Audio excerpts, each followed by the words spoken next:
On this episode of The Case Before the Court, a foul mouthed comedian, a mid afternoon radio broadcast, and a Supreme Court decision that drew the line between decency and the First Amendment.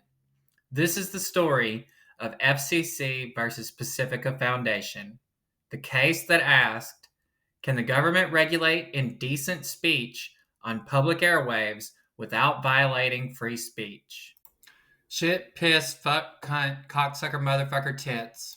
In 1973, the Pacifica Foundation's New York radio station, WBAI, aired comedian George Carlin's monologue, Filthy Words, an expansion of his now infamous 7 dirty words you can never say on television. The skit was broadcast around 2 p.m. while a man driving with his young son tuned in.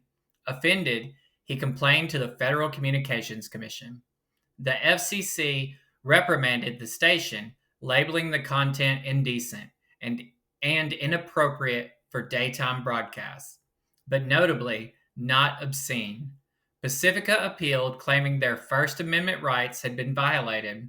So the question came before the court: can the government punish radio stations for airing indecent content without violating the Constitution?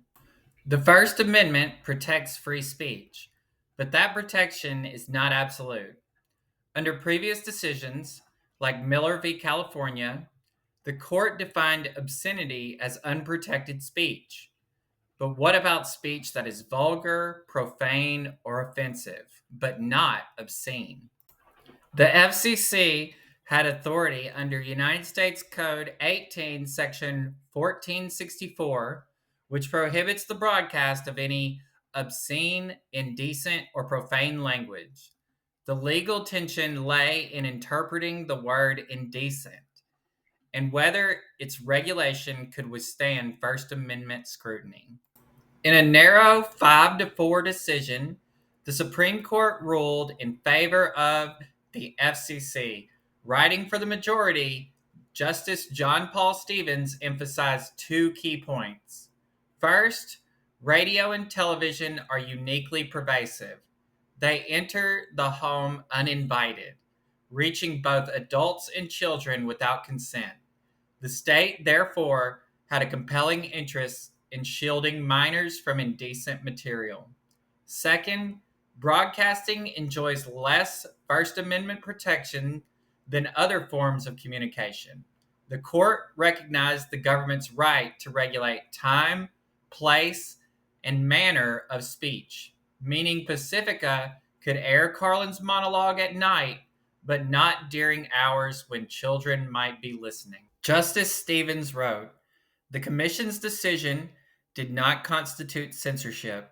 It represented a reasoned decision to channel indecent speech to times when children were unlikely to be in the audience. The dissent, led by Justice Brennan, was scathing. He warned this ruling opened the door to subjective morality policing and could chill valuable public discourse. Brennan believed that the government was now empowered to punish speech not because it lacked value, but because it was personally offensive. The legacy of FCC versus Pacifica Foundation reverberates even today. Though broadcasting has changed and the internet has exploded free speech into new realms, this decision laid the foundation for federal content regulation on public airwaves. It affirmed the government's right to enforce decency standards on broadcast media, but its reasoning also sparked decades of debate about censorship, culture wars, and constitutional limits. George Carlin, for his part, remained defiant. He once joked, I think it's a good idea to take words you hear every day and put them together on stage.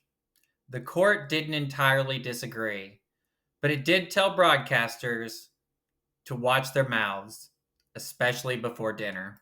Shit, piss, fuck, cunt, cocksucker, motherfucker, tits. Thanks for watching The Case Before the Court.